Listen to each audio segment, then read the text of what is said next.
Hello, everybody. Welcome back to the channel. Ayuna Guru here. International break, slow week, slow news cycle, not much to talk about other than the transfer rumors that are going on right now. So we're going to take a look at it and see how can we address our issues in the transfer window and who are we linked to right now that could possibly solve those problems.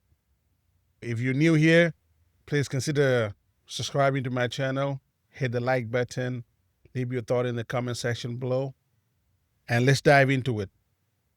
When it comes to our major problems, our squad is not fully complete at all, so we have multiple holes somewhere in the squad. But the two urgent needs are central midfield and left back, because Dalo or Dorgu are not quite cutting it right now. But most importantly, the central midfield. That players need to be fixed because Casemiro cannot play 90 minutes. Bruno Fernandes is not a central midfielder.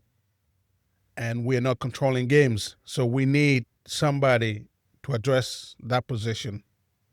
And right now we're being linked to multiple players that could possibly solve the problem. The issue is 3 of them I don't think they're attainable in the January transfer window. The other guy is not really, it would be the 4th choice of all the list.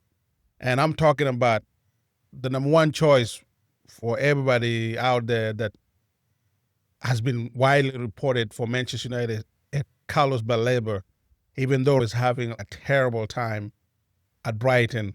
And last game he played, he was international for Cameroon when they were playing like Congo for the qualification for the World Cup. And he was hooked again at halftime. But somehow he's still the number 1 choice for everybody at Manchester United, and that is Carlos Baleba. The second option is Elliot Anderson at Nottingham Forest. I don't know if we can manage to pry him out from Forest in January. We're going to have to be a lot of money in order to get him out. If anybody is obtainable, it's probably him, because I don't think Forest are going to be fighting for anything, where Crystal Palace, whereas the 3rd choice is, or the 3rd option is Adam Wharton. It's going to be difficult to get out of the club in January, with Brighton competing to trying to get in Europe and Crystal Palace in Europe and fighting for European places also. I don't know they're going to be willing to let go of Wharton in January. The same thing with Brighton. I don't think they're going to let go of Carlos Baleba in January unless Baleba just force himself out because he's not playing well and apparently his head has been turned. If he forces his way out, then we might have a chance. But right now, all 3 options look impossible for the January transfer window.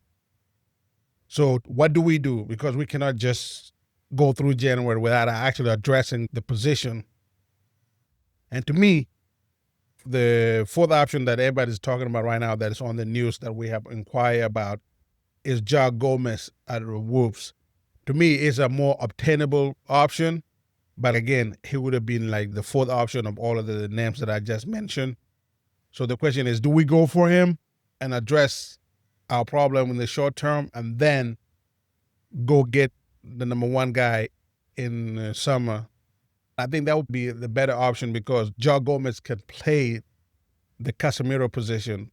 Having him and Casemiro share minutes for the season would be better. In the long term, he would be the replacement. Next summer, Casemiro is definitely leaving, and I don't think Ugarte is good enough to be the backup to whoever we bring in as a defensive midfielder. Therefore, if you go for Joao Gomez right now, there's more chances that by the time we go for the number 1 options, Joao Gomez will be the most valuable backup to our defensive midfielder. Will it be Wharton or Anderson? And he's different. He can mix and match with them anyway and play, especially Bruno Fernandes also moved on. So for me, if Joao Gomez is available in January and we can get him, we should, because he's a very good player. He's not quite the other guys, but he's a very good player. And he's way better than Manuel. End up being the backup to whoever we buy in the next year, I'm happy for that. And for right now, he addressed our major problem. Either he start for 60 minutes and Casemiro came in and finished the games, or Casemiro start and play for 60 minutes and Joe Gomez come in and finish the game. It would allow us to finish the season with more defensively awareness, with a player that is capable of playing 90 minutes, all coming in when Casemiro is tired and the levels don't drop like the way it does when Ugarte come on. So yes, I'll be happy if we get Joe Gomez to address our midfield issues and then go in the summer and get the number one target, be Wharton, Belaber, or Anderson, whoever it is. If they can get him in the January, which I think they cannot, they can get him this summer and just do it early summer before everybody go to the World Cup. That World Cup is either skyrockets prices or drop prices. It's not a chance you guys like to take. Get your players in early in the summer before World Cup. That's my take on solving our midfield. Our issues are deeper than just midfield. We also need center backs. We also need wing back. But most importantly, Benjamin Sesko got injured. It was a knee injury. Even though they're saying it's not as bad as the first thought, they haven't actually come out and say exactly what is wrong with him. So to me, it's worrisome because the backup is Joshua Zirkzee. And whatever you guys like to say, I don't think Ruben Amorim rated Joshua Zirkzee because he only came on once this season. And that was Burnley. Since he had been unused for majority of the games this season. Even when Benjamin Sesko doesn't start, Cunha start up top. And as much as I like Cunha up top, that's not his best position. If Sesko is going to be out for even a couple of months, we actually need to address the backup issue. We need to go get a backup striker for Sesko because he can come back from knee injury and you never know what could happen. I'm not wishing injuries on somebody, but we lack options so bad up front, or at least option that the manager like up front, that we need to address it because there's no way a club our size should be relying on only two strikers. We grew up when we have four strikers. Who remember Babatop, Rooney, Tevez, Chicharito, and you had back mix in there the young upcoming striker. So how is it all of a sudden we're relying on one number 9 and iffy 9.5 in Joshua Zirkzee? So we need to address that. We need to go get a backup striker that offers something different than Benjamin Sesko. And let's hope Benjamin Sesko injury is not as serious as they're actually saying.